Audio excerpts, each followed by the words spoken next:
Periodismo Hoy.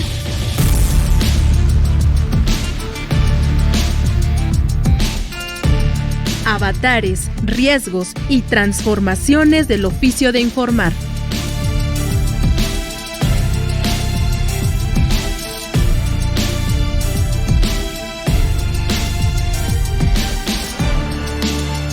Hola, ¿qué tal? Muy buenas tardes. Hoy es martes y es martes de Periodismo Hoy, que como cada semana puntualmente estamos iniciando una emisión más de este maravilloso programa. Y lo digo maravilloso porque la verdad es que lo hacemos con todo el entusiasmo, con todas las ganas. Yo soy Andrés Solís y como siempre saludo al otro lado del ciberespacio a mi querida amiga, colega y compañera de este programa, Alexia Cervantes. Mi querida Alexia, ¿cómo te va? Muy bien, Andrés, encantada de estar, como bien dices, en este maravilloso programa, porque de verdad lo es, y también un poco emocionada, bueno, no sé si es la palabra correcta, pero con muchas ganas de ver este documental que se llama Red Privada sobre Manuel Buendía, que ya estaba cantado desde hace algunos años, pero por una cosa o por otra se retrasó la producción y la salida de esta producción, que está en Netflix y que ya la pueden ver. Así que terminando, ya vi ahorita el llamado tráiler,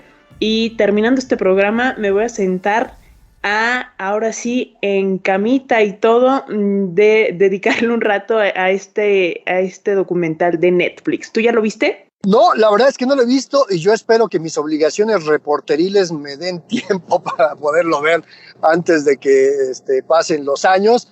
Y hay que decirlo, Ale, no es el único documental que se ha hecho. Hace unos años también se difundió otro documental sobre el caso Buendía, que está disponible ahí en YouTube, que seguramente se los vamos a compartir en nuestras redes sociodigitales, pero no pierdan de vista este tema porque es importantísimo, porque nos ayuda a entender mucho del clima de la violencia que vive el periodismo en la actualidad, aunque haya sido un caso de hace muchísimos años, ¿no? Sin duda, Andrés, es el comienzo histórico, por así decirlo, de estos ataques contra periodistas que denuncian corrupción, que denuncian a delincuentes de cuello blanco. Pero bueno, hoy vamos a hablar, ya entrando de lleno en el programa del día de hoy, vamos a retomar el llamado caso Cassés, a propósito de que hace algunos días se llevó a cabo una audiencia a la que fueron citados varios de los implicados en este montaje televisivo.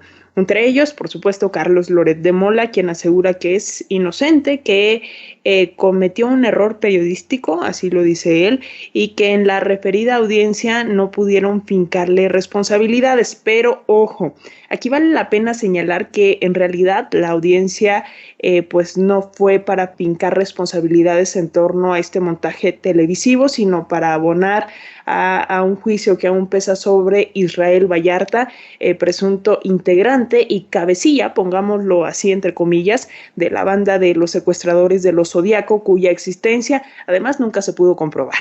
Y que de repente cuando alguien nos podría preguntar ¿por qué Periodismo Hoy se mete a un tema que pareciera solamente un asunto judicial? Bueno, es que no es un asunto meramente judicial, sino que justamente este circo que montó la televisora más grande, de hecho las dos televisoras más grandes de este país, que sirvieron para fingir que una banda de secuestradores existía, se recurrió al periodismo para fabricar culpables, y por eso es un tema de interés que aun y cuando pasó hace 15 años no ha perdido relevancia, y tan es así que justo se siguen llevando estos careos ante tribunales por esta fabricación, por este montaje televisivo, que además, hay que decirlo, Ale, no están involucrando a todos los que estuvieron, ahora sí que valga la redundancia, a todos los personajes que estuvieron involucrados en este montaje televisivo. Pero justo para hablar de este tema, hoy va a estar aquí en Periodismo Hoy un periodista que conoce muy bien el caso, que lo siguió muy de cerca y que inclusive publicó un libro que se llama precisamente El Affaire Cassés, la indignante invención de culpables en México. Estamos hablando del gran periodista y padrinazo de oro de este programa, José Reveles. Así que no se despeguen de su radio o llévenla con ustedes. Y mientras, ¿qué les parece si para calentar motores vamos con Periotips y la colaboración del editor de la semana de Luis Roberto Castrillón? Vamos a escuchar.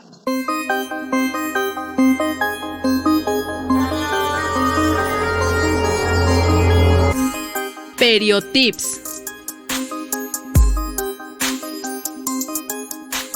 Toda la información falsa, eso que popularmente en los medios sociodigitales conocemos como fake news, ¿es un engaño deliberado?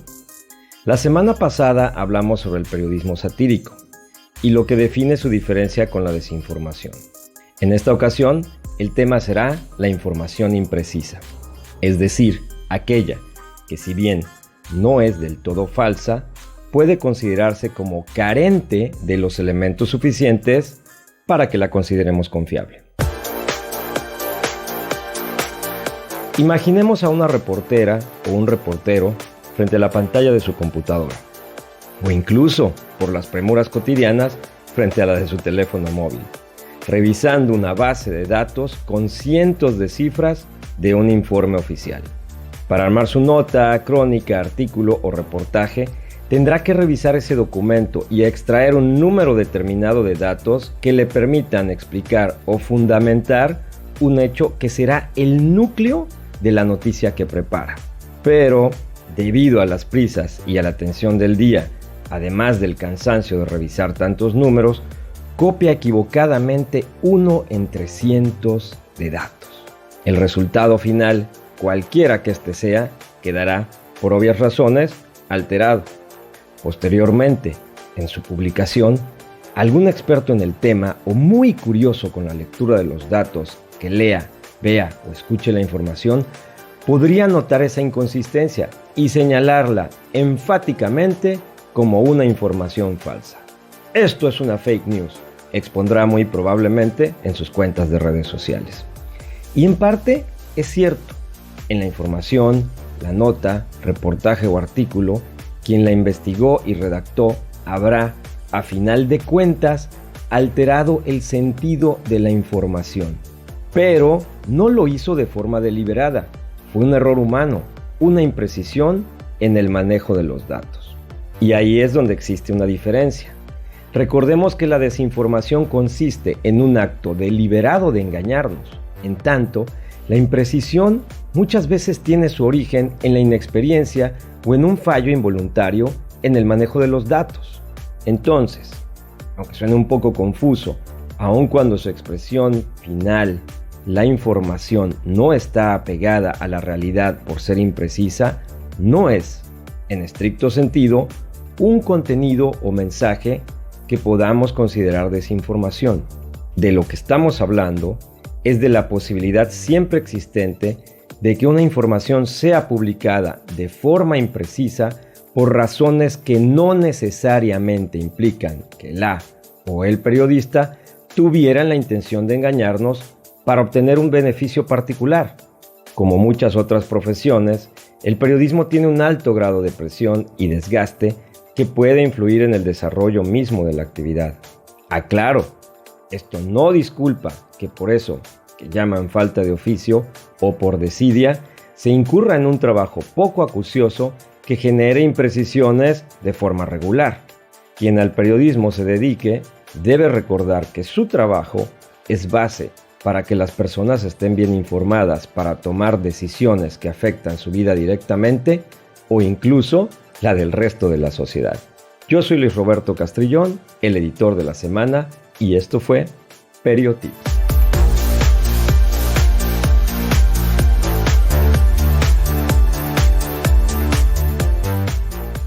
Es momento de hacer un llamado, una invitación, un exhorto a que se comuniquen a este programa, que nos platiquen cómo nos están escuchando, qué temas les interesan, qué les gusta, qué no les gusta. Sobre todo que nos digan qué no les gusta, porque eso es lo que nos permite mejorar. Así es que escríbanos a nuestras redes sociales digitales en Facebook. Recuerden que nos encuentran como Periodismo Hoy, y en Twitter somos @hoyperiodismo. Ahí vamos a recibir todos sus mensajes. Así es, Andrés, y por acá precisamente ya tenemos algunos mensajes del público y procedemos a leerlos.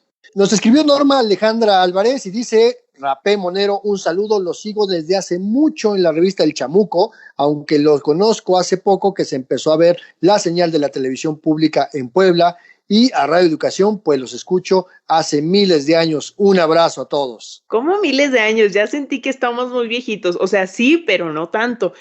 Ángel Solís nos dice: saludos a todos en Radio Educación, también a la audiencia, excelente tarde y gracias. Al contrario, Ángel, gracias a ti. Nuestro querido Juan Ernesto Guerrero Mancera dice: buenas tardes, equipo de Periodismo Hoy. Cuando un comunicador mal informa, aparte de que pudiera obtener beneficios económicos o de cualquier otro tipo, también espera una serie de reacciones en su contra. Seguro habrá a su favor. En cuanto entran nuestros conocimientos, criterios, sentido común para no reaccionar mal, lo mejor será ignorar o dar opinión y ya no responder. Es importante saber interpretar las caricaturas periodísticas. Esto es mediante la buena información. Uno infectado es riesgo para el mundo. Debemos vacunarnos, cuidarnos, esperar y respetar. Demandamos se otorgue mayor presupuesto a Radio Educación, el cual es justo, necesario y digno para su personal, beneficiando a su audiencia nacional e internacional. Amor para todos, paz para siempre, con justicia y dignidad, nos dice Juan Ernesto Guerrero Mancera. Muchas gracias, Juan Ernesto. Mario Espejel Trejo nos dice simplemente: excelente programa. También Frank Contreras dice: saludo de parte de un periodista corresponsal. Saludos igual, colega. Aunque no nos dice de dónde, así que Frank, comunícate con nosotros, dinos desde dónde estás trabajando. Alma Chávez nos dice: muy interesante y gracias. Bueno, también Roberto Hernández dice: entiendan, solo fue un chairo menos. Bueno, no sabemos de qué nos platica Roberto, ojalá y nos lo pueda abundar un poco más. Pero muchas gracias por tu comentario. Y respecto a la trivia, Lorenzo Sánchez nos dice que el periodista de la semana pasada es Amado Avendaño y tiene toda la razón. También nos escribió Natasha Perry Rory sobre periodismo en persona y ella nos dijo: ¿es Heraclio Cepeda? Pues no era Heraclio Cepeda, era precisamente don Amado Avendaño Figueroa, un excelente personaje. Pues como siempre, de verdad es que estas opiniones, estos comentarios, esta conversación que ustedes alargan en nuestro programa es lo que le da mucho sentido y mucho valor a lo que hacemos, ¿no? Así es que nunca vamos a dejar de agradecerles su participación y por supuesto también recordarles que está disponible nuestro podcast en la sección de podcast precisamente de la página de Radio Educación, www.elloenmedioradio.edu.mx. Y bueno, ¿qué les parece si de una vez vamos con las primeras pistas de periodismo en persona del día de hoy? Hoy vamos a hablar de una escritora, periodista, activista mexicana, nacida en Francia, aunque en sus propias palabras, si bien nació fuera de México, es más mexicana que el mole. Es también conocida como la princesa roja de la literatura y bueno, como dato extra, nada más decirles que también fue conductora del programa Palabras Cruzadas de Radio UNAM, por mencionar algunas pistas muy leves. Sin lugar a dudas, un personaje que entró a la controversia en los últimos años, pero pues es que es un personaje que ha nacido en medio de la misma controversia. Si saben de quién vamos a platicar hoy, pues por supuesto que están abiertas ya nuestras vías de comunicación.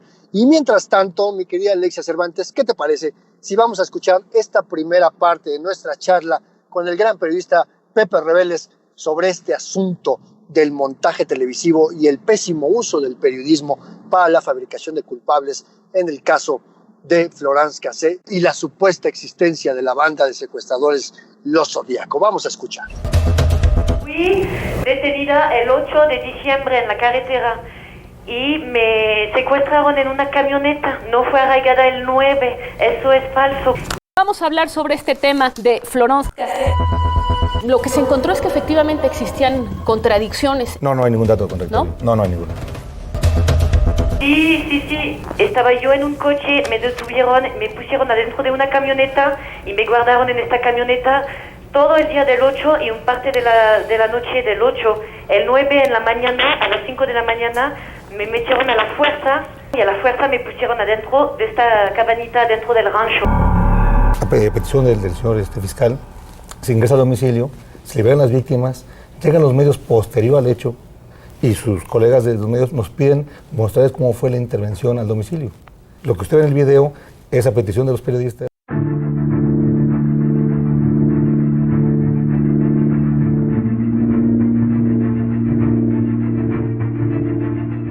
En diciembre de 2006, la detención de Israel Vallarta y de una ciudadana francesa de nombre Florence Cassé detonó uno de los casos más complicados de la justicia mexicana, en donde además terminaron embarrados periodistas y las dos más grandes televisoras, en lo que se vio en un tema de manipulación informativa, de malas prácticas periodísticas, que inclusive, Alexia Cervantes, terminaron en un conflicto diplomático con el gobierno francés. Así es, Andrés.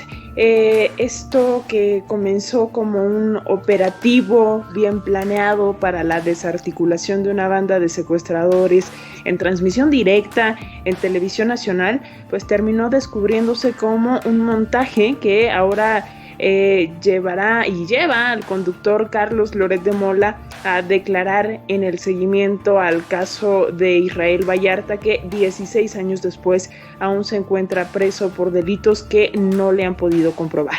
Está en la cárcel además sin sentencia, que eso es lo que hay que destacar. Es un personaje que lleva 16 años sin sentencia por este supuesto delito cometido, como muchos otros casos, pero aquí lo importante es esto que estamos comentando, ¿no? El montaje televisivo, porque de acuerdo con la versión de las autoridades, junto con su hermano Mario Vallarta Cisneros, Israel y Florence Cassé estaban al mando de una supuesta banda de secuestradores llamada Los Zodiaco, que supuestamente, dice la autoridad, comenzó a operar desde el año 2001 en el Distrito Federal, en el Estado de México y el Estado de Morelos.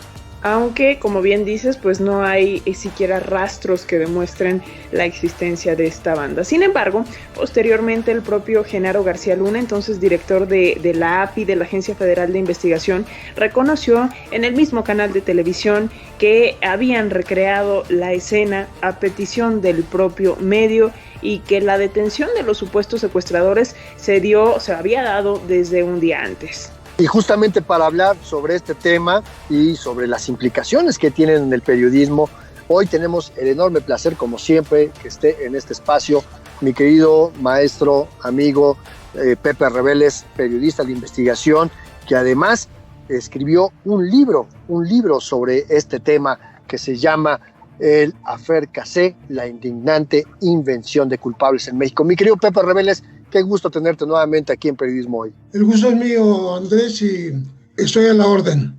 Muchísimas gracias, maestrazo. Pues abonando esta pequeña introducción a esto que ya comentábamos, y para aquellas personas que tal vez no recuerden lo grave de este asunto, quisieras contarnos, cómo sucedió, por qué este es un claro ejemplo de falta de ética, de fabricación de culpables, de manipulación, de vulneración de derechos, de basura, no se me ocurre otra palabra.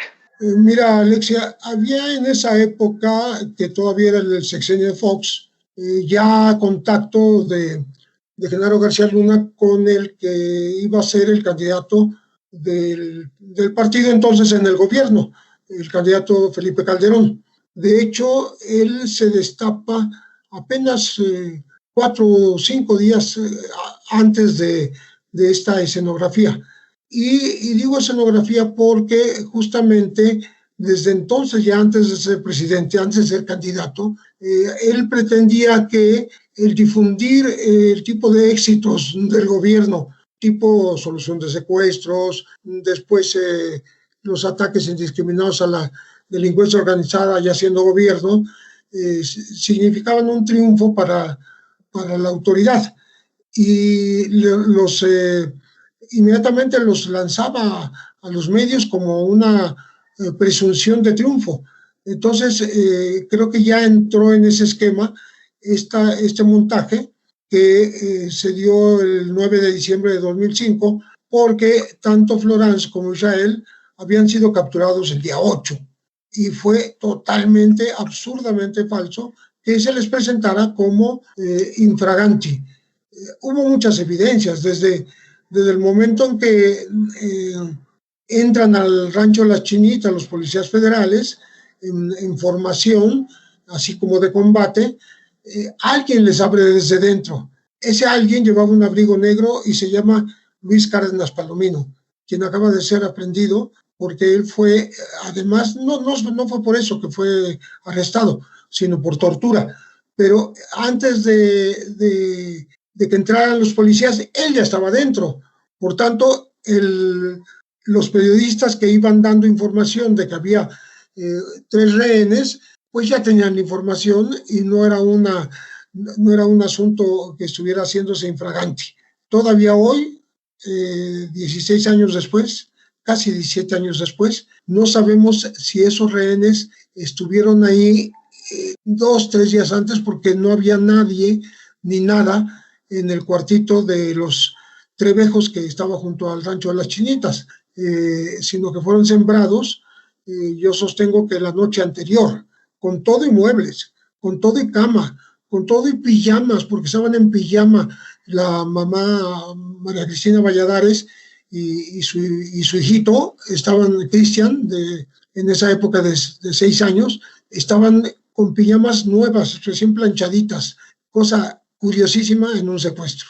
Y que bueno, de entrada, pues las personas normalmente no planchamos las pijamas, ¿no? Pero tú como reportero, ¿qué fue lo que te llamó la atención de este escenario, de estas imágenes que vimos, quienes estuvimos ahí viendo por televisión? ¿Qué fue lo que te llamó la atención que te hizo empezar a hacer esto que bien haces, que es reportear? Bueno, la forma que mencionó, de ingresar de la policía y con alguien que le sabe, por un lado.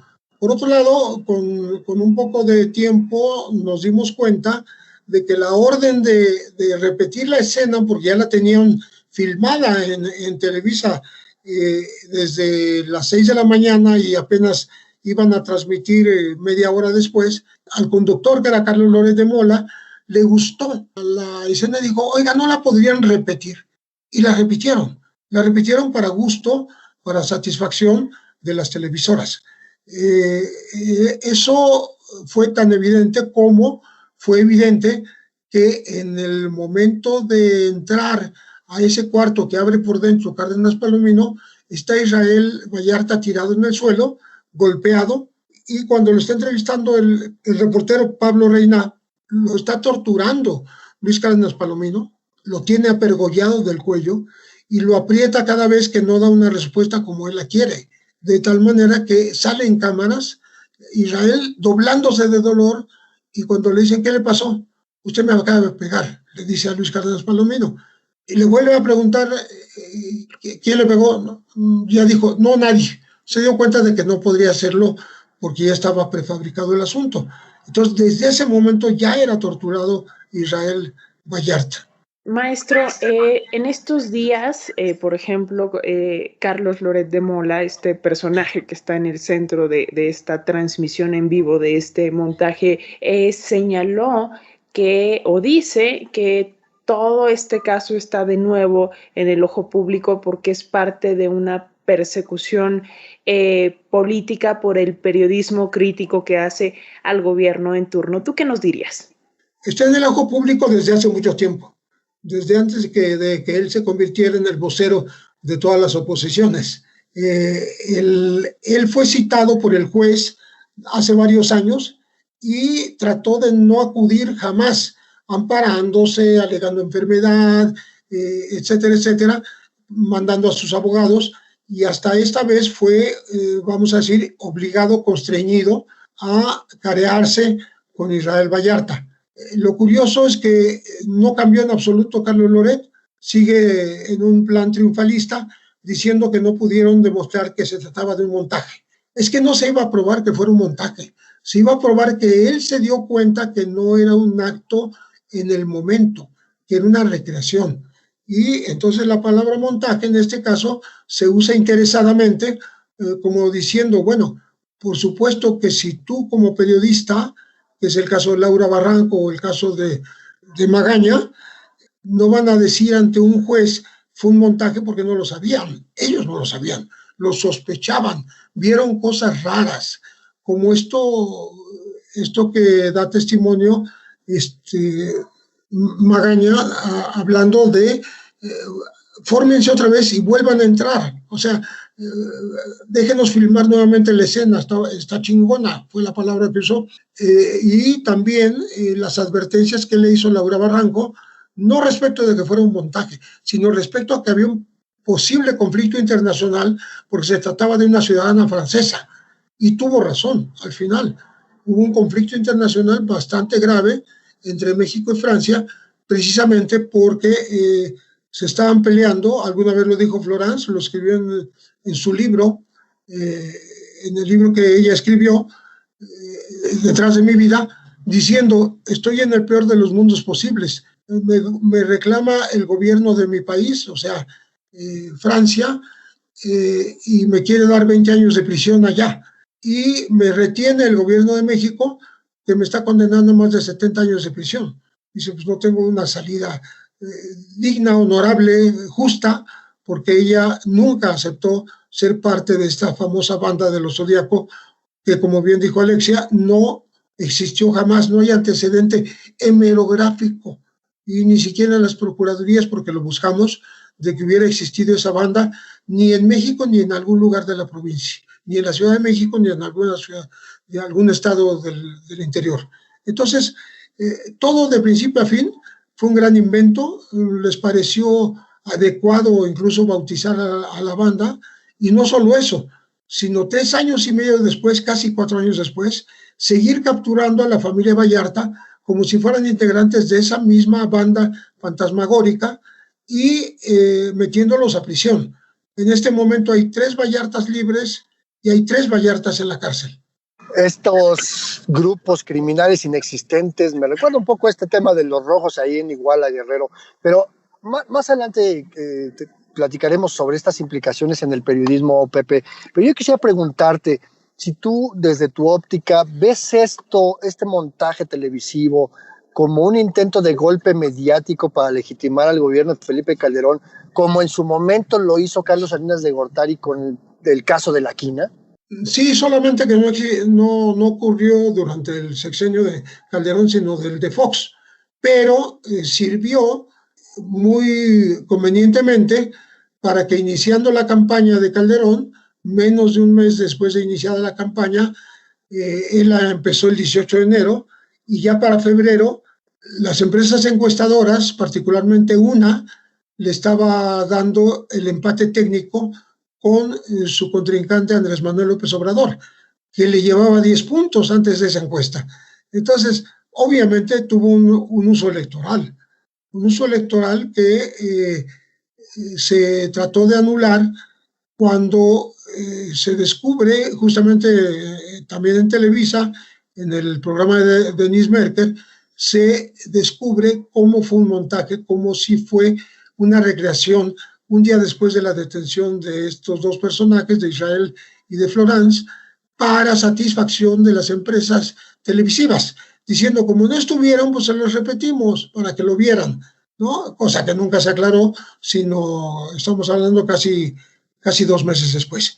Entonces, obviamente, tuvo una repercusión mediática, una utilización política, y a partir de entonces hay un elemento más que se utilizó, porque el montaje corre a cargo de la gente de Genaro García Luna, de Luis Cárdenas Palomino particularmente, y se hace una semana exactamente después de que en México se dio a conocer cómo los AFIS entregaron a un grupo de zetas a la Barbie en Acapulco, que fueron objeto de una videofilmación. La primera videofilmación en donde se ve una muerte, un asesinato a mansalva frente a las cámaras. En el momento que le dan el disparo en la sien a uno de los detenidos, es cuando se corta la filmación o la corta la televisora. Pero eso es real. El primer video de violencia explícita que se transmitió en México fue exactamente dado a conocer una semana antes, el 1 de diciembre de 2005. Y José Luis Santiago Vasconcelos llegó a decir que estos AFIS eran traidores a la institución. Hubo varios de ellos presos, varios jefes, y sin embargo a Genaro García Luna no le pasó absolutamente nada, porque tuvo la capacidad de desviar la atención hacia esta pareja atractiva, porque pues, ella se trataba de una francesa que supuestamente vino a secuestrar a México, a cometer delitos en nuestro país.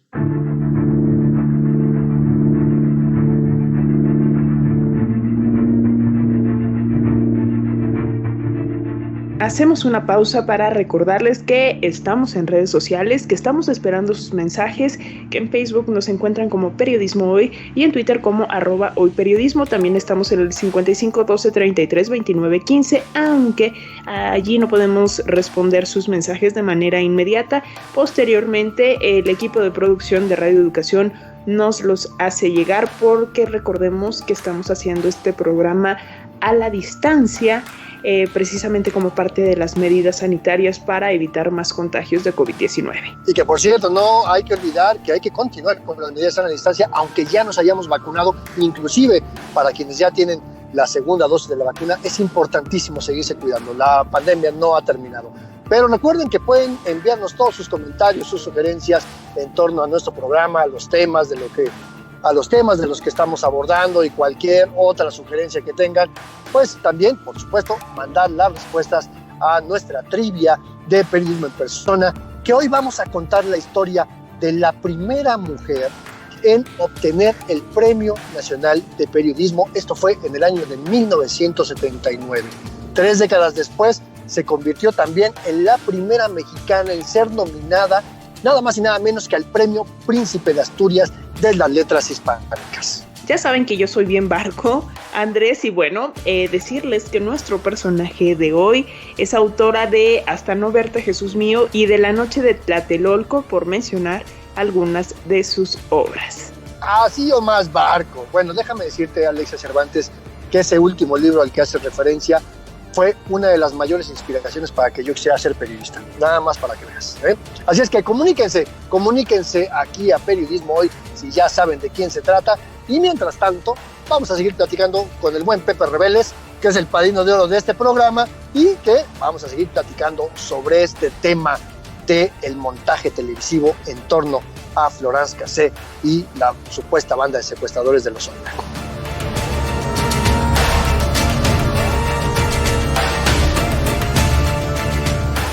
Estamos platicando con el periodista José Reveles, maestro de muchos de nosotros, padrino de este programa de Periodismo Hoy. Él es un periodista de investigación destacadísimo, no necesita más presentación. Es especializado en investigar violaciones a derechos humanos con más de 40 años de trayectoria, y es autor del libro El Affaire Cassé, la indignante invención de culpables en México, este tema que estamos abordando hoy aquí en Periodismo Hoy. Y Pepe, a mí me gustaría que abordáramos qué pasó con los otros periodistas, por así decirlo, con reporteros, camarógrafos, con demás implicados en este montaje. Ya hablamos de Barranco, por ejemplo, pero ¿qué pasó con Pablo Reina, con Azucena Pimentel, con todos estos otros personajes implicados? Sí, los propios empresarios, ¿no? Bernardo Gómez estaba también detrás de todo de este asunto, de este arreglo. Yo digo que hubo un arreglo entre la televisora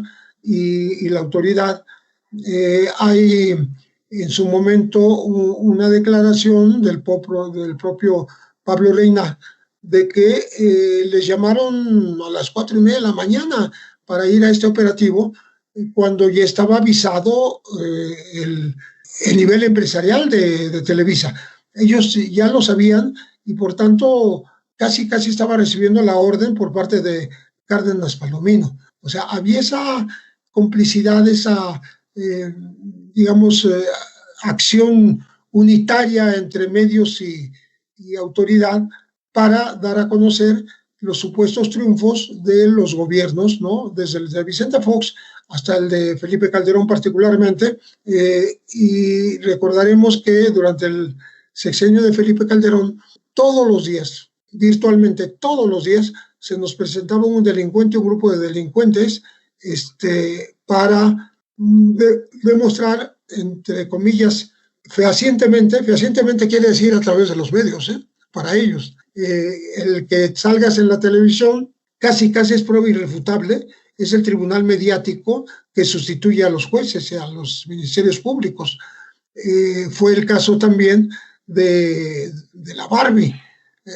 La Barbie, Edgar Valdés Villarreal, que fue capturado un 30 de agosto de 2010, estuvo detenido también más de una noche, el 31, para que en el cuarto informe de gobierno de Felipe Calderón él pudiera presumir de su detención, también falsamente escenificada. O sea, se capturó a 6 personas, 7 personas en la calle, al azar, totalmente a quien se encontraron en un lavado de autos, en una taquería, en un estacionamiento, y los presentaron como el convoy de la Barbie. Les pusieron armas largas, les pusieron droga, les pusieron vehículos que supuestamente iban escoltando a la Barbie, lo cual fue totalmente falso, se ha comprobado. La propia Barbie lo dijo, está su declaración ante el Ministerio Público, y lo presentaron como alguien que iba a exceso de velocidad en la carretera México-Toluca, cosa que no fue cierto. Él estaba en un rancho en efecto de su propiedad, y ahí trataron de matarlo incluso, pero no ocurrió. Sin embargo, ahora se conoce un video en donde la Barbie es sometido dentro del rancho con una pistola en la cabeza, de tal manera que todo esto de la persecución fue una gran fantasía de García Luna Productions. Oye, Pepe, a ver, pero ¿qué implicaciones reales tiene este tipo de prácticas en el periodismo en México, en un contexto tan complicado de violencia contra periodistas, de polarización entre empresas y los propios medios? ¿Qué nos tiene que enseñar este tipo de cosas?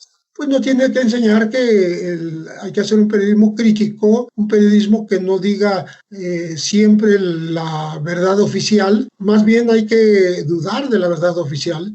Siempre hay que investigar qué hay detrás de esa verdad oficial, porque los gobiernos y las instituciones, las corporaciones, las iglesias, todos los grupos de poder, no nada más el gobierno de la República y los gobiernos estatales, lo que hacen es dar propaganda, darnos lo que les conviene a ellos, y por eso hay que verlos con desconfianza. No dan información, dan propaganda. Y eso de las conferencias mañaneras de todos los días para mostrar delincuentes no era sino propaganda del gobierno de Felipe Calderón. Entonces, creo yo que hay que tomar distancia, hay que hacer un periodismo crítico, mínimamente que dude de esas verdades oficiales e investigue.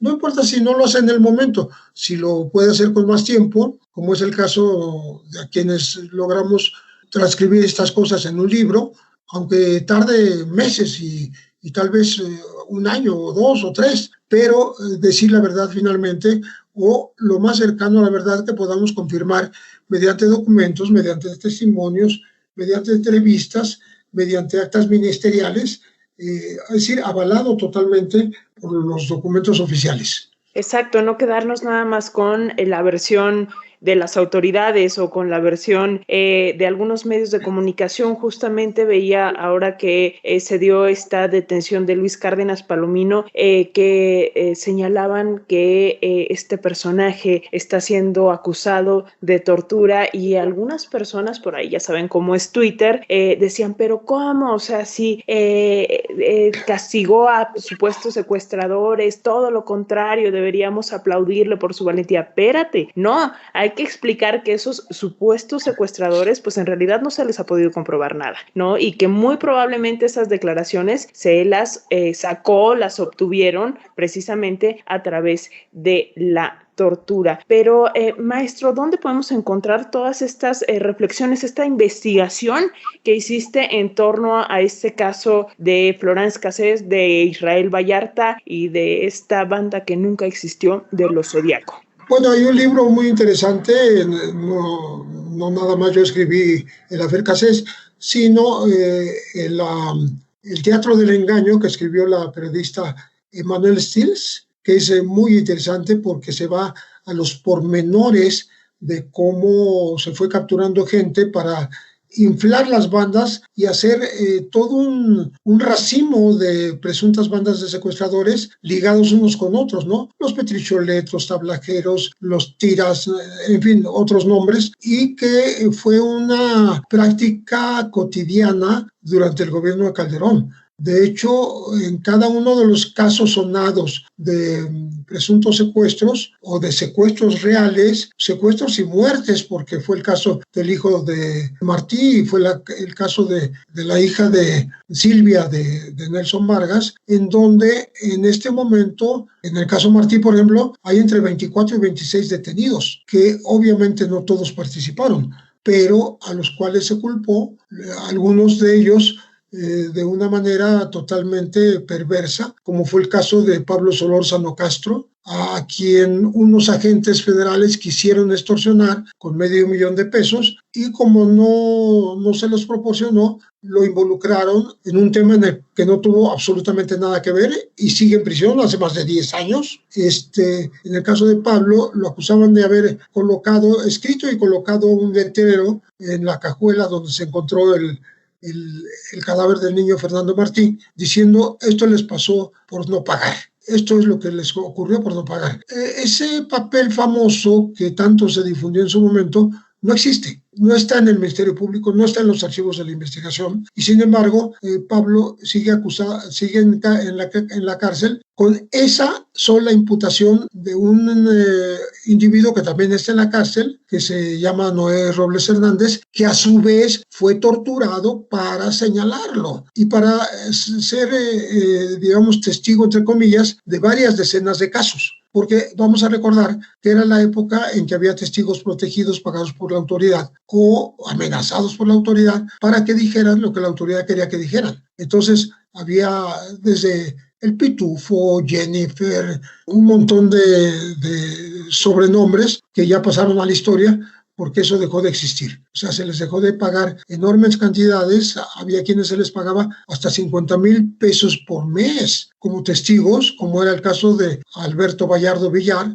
un viejo comandante que fue asesinado en una cafetería del Parque Pilares en la Colonia del Valle. En fin, ocurrió un sinfín de atropellos, de tropelías que sería imposible recordar en este programa porque no hay tiempo, pero fue la época en que se destinaron millones y millones para el pago de testigos, para que se pudiera culpar a quienes la autoridad quería encerrar, para culpar a gente cuando algunos de los delitos los cometía la propia autoridad, así de ese tamaño, ¿no? Perdona que te interrumpa, Pepe, pero es este uso de la justicia para fines políticos, ¿no?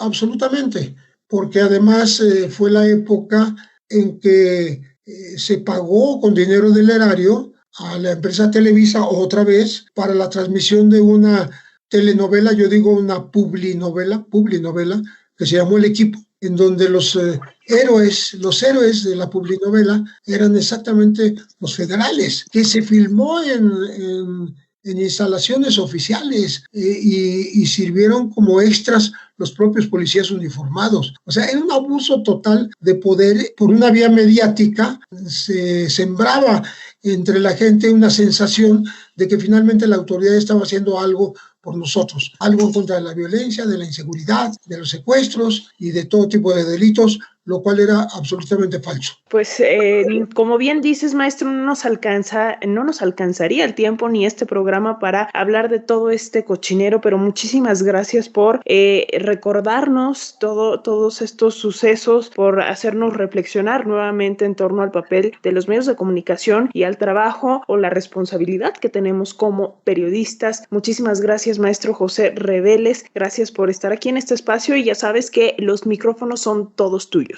Muchísimas gracias, pues yo soy a la orden y sobre todo cuando se trate de temas que tanto han lastimado a la sociedad y cuyos efectos no terminan de influir en la sociedad, ¿no? Todavía en este momento no sabemos si Luis Cárdenas Palomino se va a entregar lo van a entregar a Estados Unidos, lo van a juzgar acá. En cualquiera de los dos tiene cola que le pisen y delitos que pagar. Pero bueno, vamos a esperar qué dice la justicia mexicana. Muchas gracias.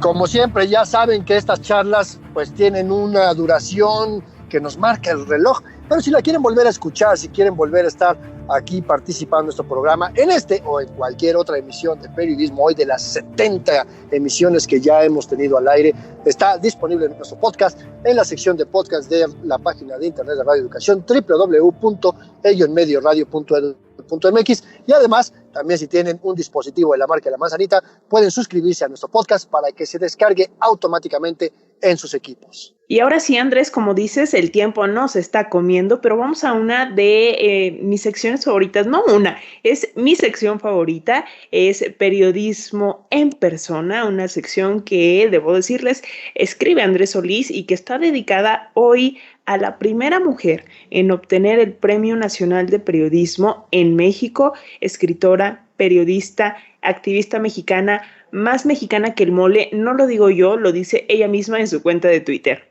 Escuche bien, ¿de quién se trata?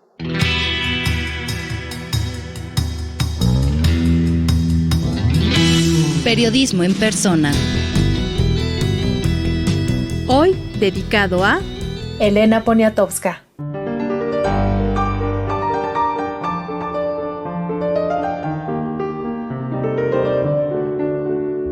Nació princesa de sangre azul, pero con un corazón tirado a la izquierda, en un país casi en calidad de refugiada y medio exiliada, una condición que la llevó, quizá, a hacer un periodismo con sentido social y humano. Pese a su origen real, su infancia estuvo entre la Segunda Gran Guerra y la pobreza, hasta que las letras la convocaron para convertirse en una narradora de referente mundial.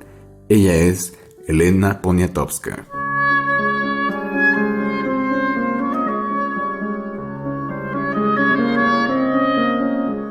Hélène Elizabeth Louise Amélie Paula Dolores Poniatowska Amor nació el 19 de mayo de 1932 en la ciudad de París, Francia, a donde su madre había llegado huyendo de la Revolución Mexicana. Paulette Amor era una joven mexicana casada con Jan Poniatowski, heredero de la corona del Reino de Polonia, pero tuvieron que dejar México ante el avance de los revolucionarios que arrebataron todo a las familias de la aristocracia porfiriana. Elena Poniatowska Amor vivió sus primeros años en su natal París hasta el inicio de la Segunda Guerra Mundial, momento en que su padre decidió enlistarse en el ejército francés, mientras Paulette regresó a México, pues al final tenía derecho a la nacionalidad mexicana. Aquí, la periodista comenzó a sobrevivir, pues al término de la guerra, su padre viajó al país donde no pudo encontrar empleo y fracasó en sus intentos por poner negocios para su familia. De la corona polaca ya no se volvió a hablar nunca por el control soviético de la Europa del Este. Entre 1949 y 1952, Elena fue enviada a un internado a Estados Unidos y a su regreso fue que decidió dedicarse al periodismo y consiguió un puesto como cronista de sociales en el diario Excelsior. Pero solo estuvo un año en ese medio, para irse a la redacción de Novedades, donde siguió escribiendo de temas de sociedad y en 1955 publicó su primera novela Lilus Kikus. Sin embargo, un viaje que hizo a Polonia en 1965 le hizo cambiar su manera de ver el mundo. Comenzó a cuestionar los valores morales y sociales impuestos y poco a poco se fue inclinando hacia el socialismo. Desde entonces y gracias a su gran habilidad observadora y su buena redacción se convirtió en novelista. A finales de 1967 publicó su segunda e icónica novela, Hasta no verte Jesús mío.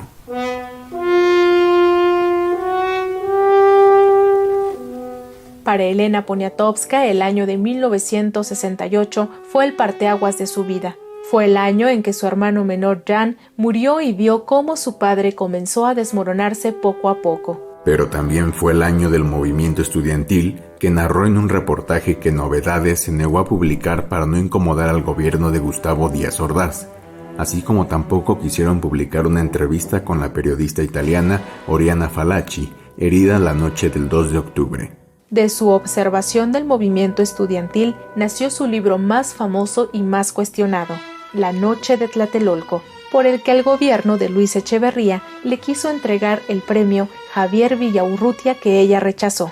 Y desde aquella noche de Tlatelolco, Poniatowska Amor se convirtió en una de las cronistas más recordadas de los hechos relevantes de México, como el terremoto de 1985, el levantamiento zapatista de 1994 y las elecciones del año 2000. Merecedora de premios de periodismo y literatura, Elena Poniatowska, Elenita, es una de las figuras más influyentes de finales del siglo XX y de los primeros años de este siglo, buscada por medios de todo el mundo para conocer sus opiniones sobre la realidad mexicana. Alejada de la vida pública, la periodista y escritora recibió su último gran reconocimiento en 2013, cuando le fue otorgado el Premio Cervantes, además de que desde 2007 se entrega un premio literario que lleva su nombre, Elena Poniatowska.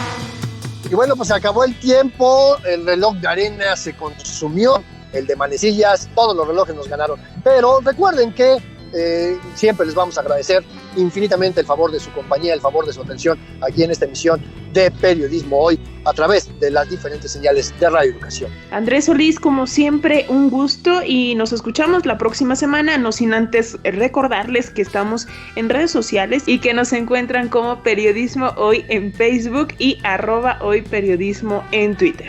Alexia Cervantes, el placer como siempre es mío. Nos escuchamos el próximo martes, pasadita las 13 horas.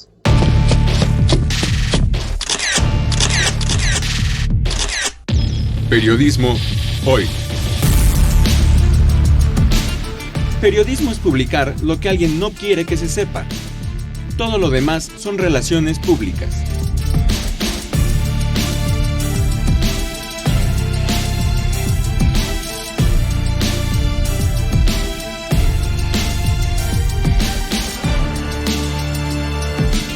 Trabajamos para ustedes en el servicio social, Samantha Bautista y William Sandoval. En la edición digital, Alejandro Ramírez. La musicalización es de Oscar Solís, Edith Rojas en la asistencia de producción. En los micrófonos, Alexia Cervantes y Andrés Solís, como siempre en una producción de Graciela Ramírez para Radio Educación.